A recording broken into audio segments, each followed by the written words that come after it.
کبھی کبھی میں اپنی کلاس میں کھڑے ہو کر سوچتی ہوں کہ آخر ایسا کیا بدل گیا ہے۔ پہلے بچے ٹیچر کے آنے سے پہلے پہلے اپنی جگہوں پر خود ہی بیٹھ جاتے تھے۔ اب استاد کلاس میں آ جائے تب بھی شور ختم نہیں ہوتا۔ پہلے بس صرف خاموش کہنے کی دیر ہوتی تھی، اب بار بار کہنے پر بھی سکون نہیں ہوتا۔ پہلے لفظ خاموش کہنے کی ضرورت نہیں پڑتی تھی، اب 10 بار کہہ دو تب کہیں جا کے تھوڑا سکون ہوتا ہے۔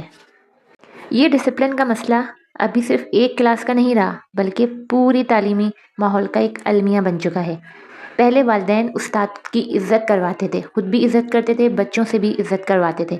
اگر کوئی بچہ اپنے والدین کے پاس استاد کی شکایت لے کر چلے جائے تو وہ الٹا اس کی بات سننے سے پہلے ہی اس کو خبردار کر دیتے تھے کہ بیٹا نہیں، آپ کے استاد نے اگر آپ کو ڈانٹا ہے تو کسی صحیح بات پر ڈانٹا ہوگا، کسی صحیح بات پر آپ کو سزا دی ہوگی۔ لیکن آج والدین استاد سے سوال کرتے ہیں کہ آپ نے میرے بچے کو ہاتھ کیسے لگایا، آپ نے میرے بچے کو ڈانٹا کیوں؟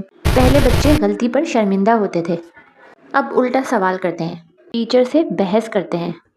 ڈسپلن صرف سزا سے نہیں آتا، بلکہ یہ احترام، تربیت اور یہ تینوں چیزیں کلاس میں لانے کے لیے والدین اور ٹیچر کا بہت بڑا کردار ہے۔ دونوں کو اپنی اپنی جگہ پر اپنا کردار ادا کرنا ہوگا۔ جب بچے گھر سے یہ سیکھ کر آئیں گے کہ استاد کی بات میں، ٹیچر کی بات میں ادب ہے، ٹیچر کی بات کا ادب کرو، تب ہی کلاس میں سکون اور خاموشی واپس آئے گی۔ ڈسپلن ٹیچر کے لیے مینٹین کرنا آسان ہوگا۔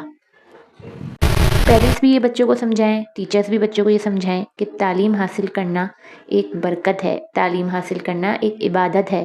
تعلیم انسان کو شعور دیتی ہے۔